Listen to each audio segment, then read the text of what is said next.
we've actually got a monitor on my body which takes my heart rate, my skin temperature. It also looks at my breathing rate and also the G-force that's created. We're at the Cregner Bar now, so we've probably got about 2 or 3 miles run up before we start, and it's quite a nerve-wracking time waiting for the go-ahead to get going, really.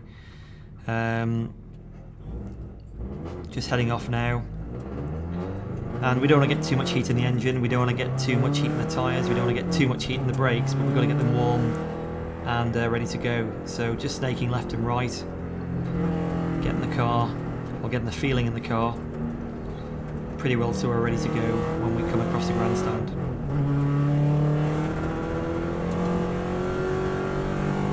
This really is my first reference to make sure everything feels okay. I'm happy with the brakes, I'm happy with the engine, because we're always making little alterations on the car with suspension, and one click on this course makes a big difference with the characteristics of how the suspension actually reacts, so it's a bit of a reference point now to get that.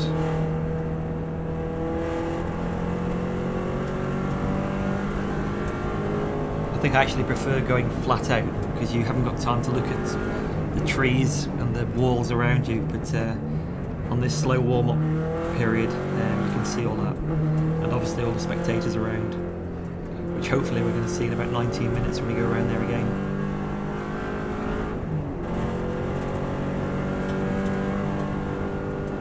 The circuit today, we'd had a bit of a look around earlier in the morning at slow speed. Conditions were really good, quite warm, no damp spots anywhere, so everything was looking pretty good to have a good run around the course.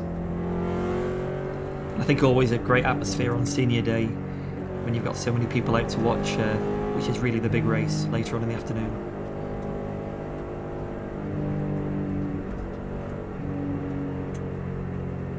Couple of thumbs up to marshals there and people we know. And now coming into the final part, adrenaline's probably going, heart rate's going a bit more. We've got one tight first gear corner, and pretty well from this point on we're on it now. So this really is a lap starting for me. Car bumping across the road there. I think temperature's pretty good. Another pull on the seatbelt as we head down to what I think is the scariest point, not just because of 2011, but Bray Hill. Probably 140 miles an hour just now as we've gone past the grandstand. 6th gear, maybe 150. 155, bit of a lift now, and then back on the power through the bottom of Bray Hill. The bikes take that flat out, but because our wheel is on the outside and after what happened in 11, I just have to be a little bit careful there. So braking nice and late into Quarter Bridge. Bit of lock up there and the car does push on a bit at the front, everything's a little bit tired.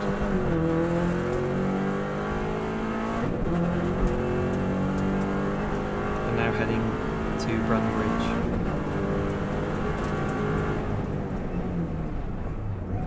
First real left-hand corner, good corner speed, and then back out. You can just see the boost gauge on the centre of the dash there.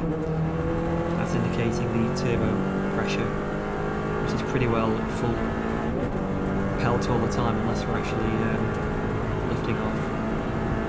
Flat out again all the way around here.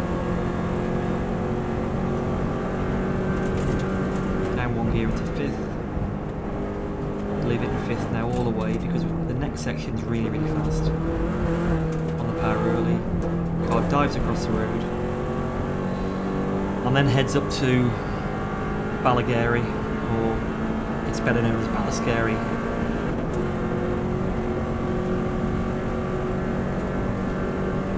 This is where we all want another 100 horsepower, I'm sure the bikes do as well. Up the hill,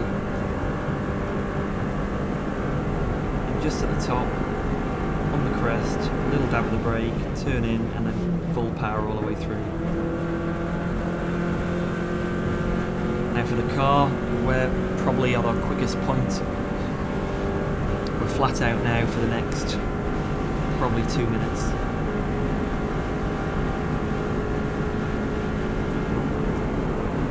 good I didn't lift.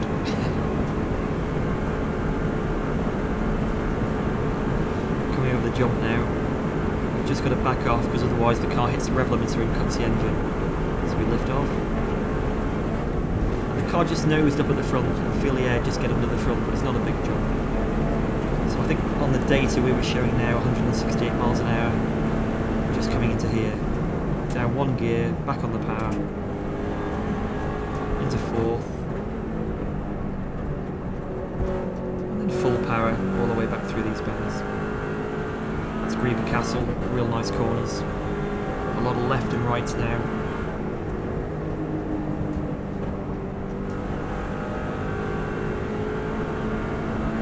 And just great conditions for the whole run so far. Really felt we had good corner speed here. You can hear the wheels just screeching a bit. And then we head on down to Ballycrane.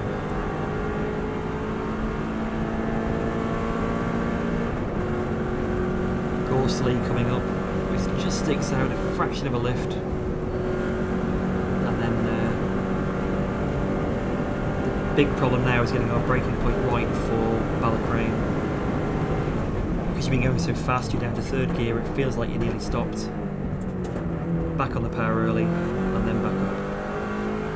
Onto Milky's corner.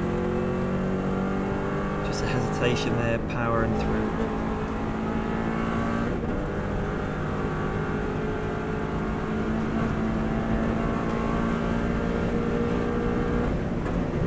Around this one now, I definitely carried more speed there than I did the previous runs. And what is hard to see on the actual video is the lack, or the actual crests, which are quite blind when you're in the car. Happy with that good speed. I'm just able to get right on the apex now before we go into the Glenmona section.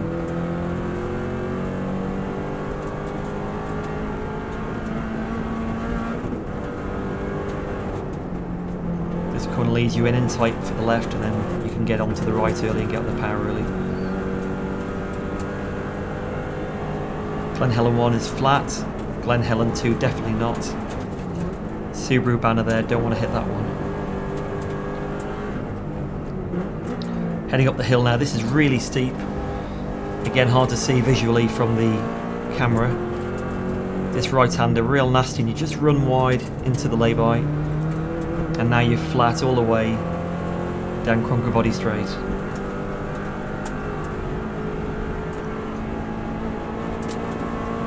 So you have a bit of a breather here. We can normally see the helicopter, which is always good. And one of those big sort of, I suppose, ballsy corners is the one at the end here. You just have a fraction of a lift to settle the car, back on the power. And through. Flat for the next right-hander. And then down one gear into fifth. Probably still about 110, 120 miles an hour. And then head onto this famous wall. Joey Dunlop apparently used to rub yellow paint on the right-hand side of the wall with his helmet. Again now, flat out section all the way to the top of Bagaro. Very similar corner to the one back earlier, and then with the TT course there's key points which you know you're flat for a while, then you've got maybe it's flat, maybe it's not, and this is another one. Just gotta have a little lift, little brake, and then back in on the power early. Car runs wide to the curb. Sixth gear again now, a big compression at the bottom of Bagaro. See the car move across the road. So it jumps across to the right.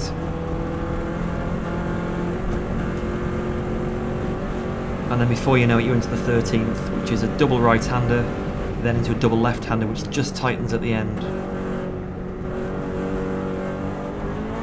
Again in fifth gear all the way around. And carrying good speed there.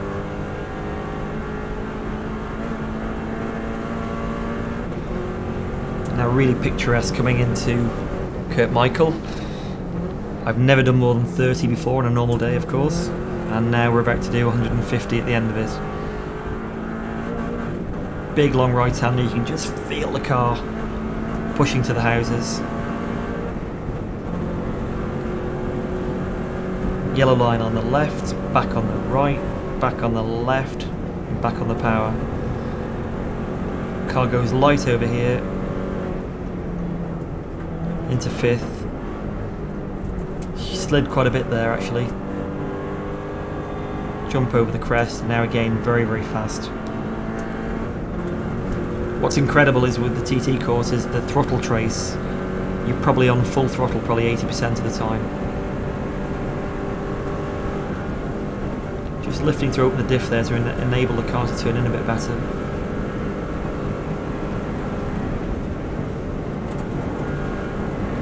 Just run over the curb on the left, back in on the right, and power early. And now it's flat out all the way to Blaff Bridge.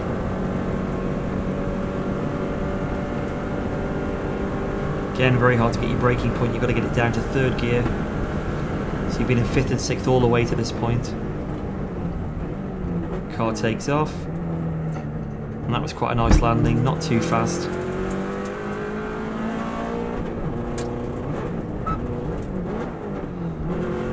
At the time that felt like I was there for about 3 minutes, but obviously it was about half a second.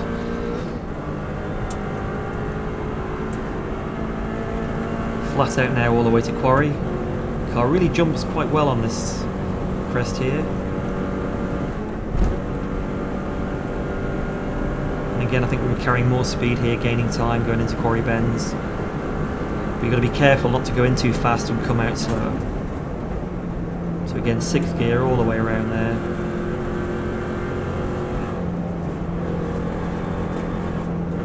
Now we're flat to get a good exit all the way down to Sulby Street.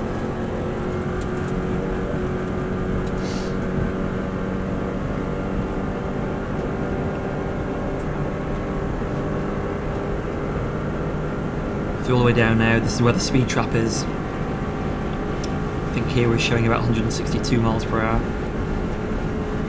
Sometimes sort of tab the brake a little bit to make sure the pads are all tight so you don't have a long pedal when you do eventually hit the brakes after the right-hander.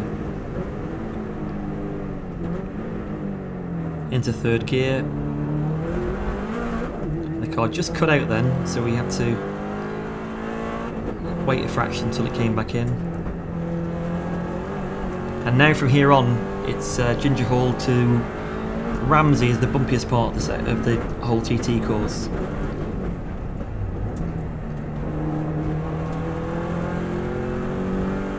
You see the car moving around quite a bit more.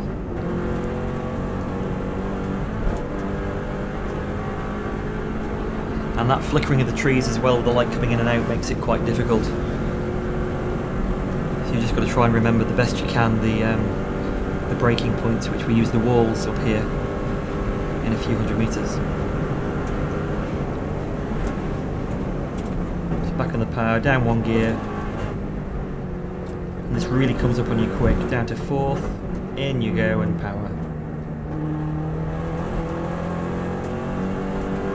Now on the run in back into Ramsey. A lot of quite dodgy corners really, I'd say, and quite tricky if you get them wrong.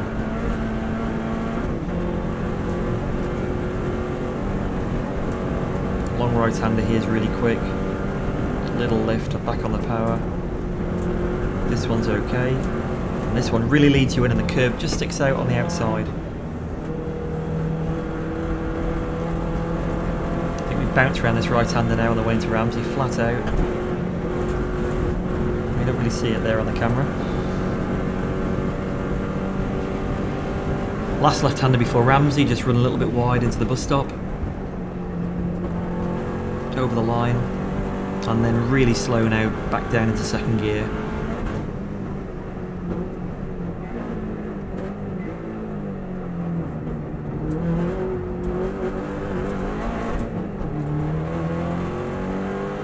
Just coming out of Ramsey, this right-hander is quite a difficult corner. There's a bump on the entry and it sort of leads you in, so we had to go in quite steady to get a good exit.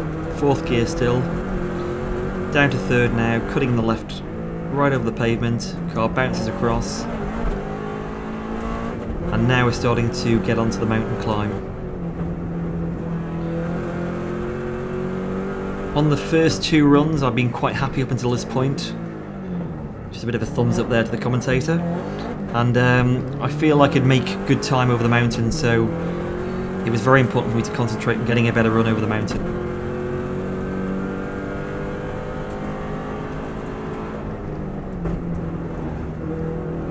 Key corner now, third gear, wait, power, get the car out straight.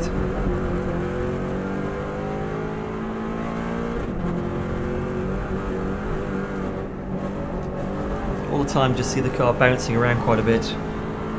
Tighten the belts down and then up to the gooseneck, which is a very slow second gear bend. Car drifts wide on the left, brake hard, in and back on.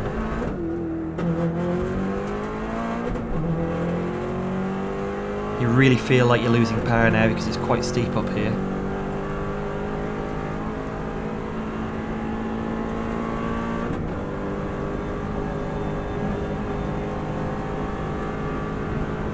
Use all the road on the left, just tuck her in on the right, and then back over to the bale. And these three lefts now at Guthrie's really come up fast.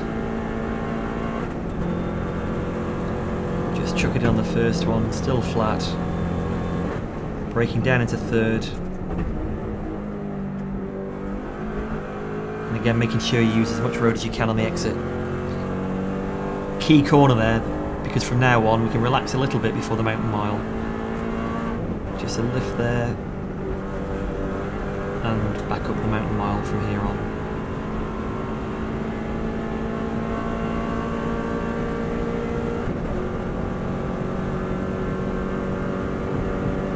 Good time to have a look at your gauges, make sure the temperatures aren't too hot, tighten your belts if you want to. Once you get to the top you can start thinking about the attack all the way down the hill, which then puts a lot of pressure and heat into the brakes.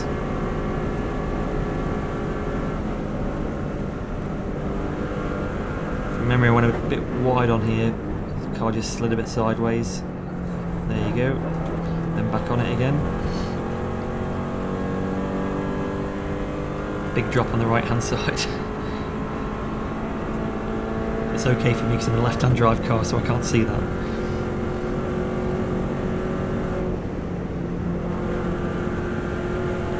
Now starting to get towards the veranda. Again, she's drifting quite wide there and sliding in 6th gear. Just in between gears there. It'd be nice to have a gear just in between 5th and 6th.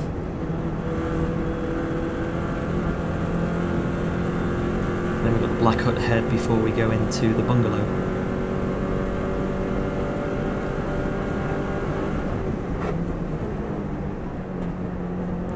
Again, trying to get the power as early as we can to get good exit speed out of the corner. Very difficult this now, the long right into the bungalow. As you come in, there's a bit of a bump. Really hard to get the car straight, get it stopped, chuck it in left, and you can see we run right over the curb on the outside. And that was actually a little bit harder than I wanted to hit it. I was worried now that we may have damaged the tyre. So the next corner's a right-hander, so I can't really feel it.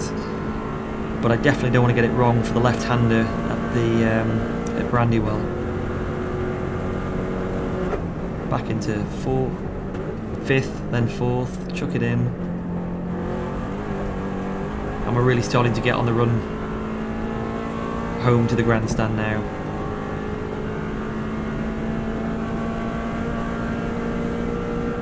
Fifth gear, flat through these now, back on the power. Car jumps across a bit, and then down to Windy Corner. Just down 1 gear.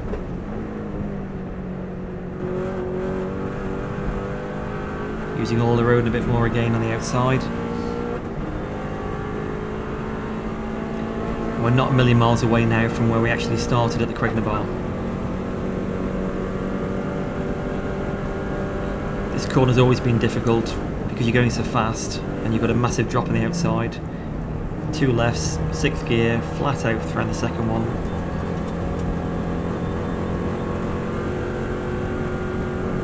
Coming to the top of Kate's now. Shell grip on the roads, you can go in a bit harder than you normally would. Good grip, but it zaps the power a bit. Had good speed around Kate's cottage here, just tipped her in there.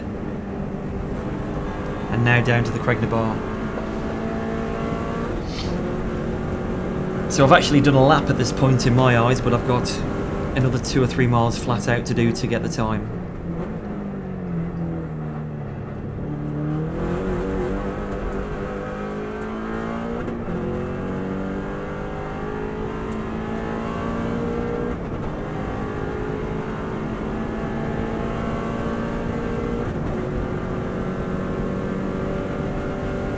Just coming down the straight now, flat out, 6th gear coming into Brandish. Quite a new corner, still in 6th gear. Just turn into the left, use the grass on the inside. The car runs out to the outside. And then back on down to Hilbury. They've resurfaced it down here, there's a little bump on the inside and it really throws the car, so quite dodgy. So happy to get through that. And now the big left all the way round to Signpost Corner. Car moves around quite a bit round here. Just a little lift there, back into the left. And braking nice and early this time after having to use the handbrake on my previous run. For the power.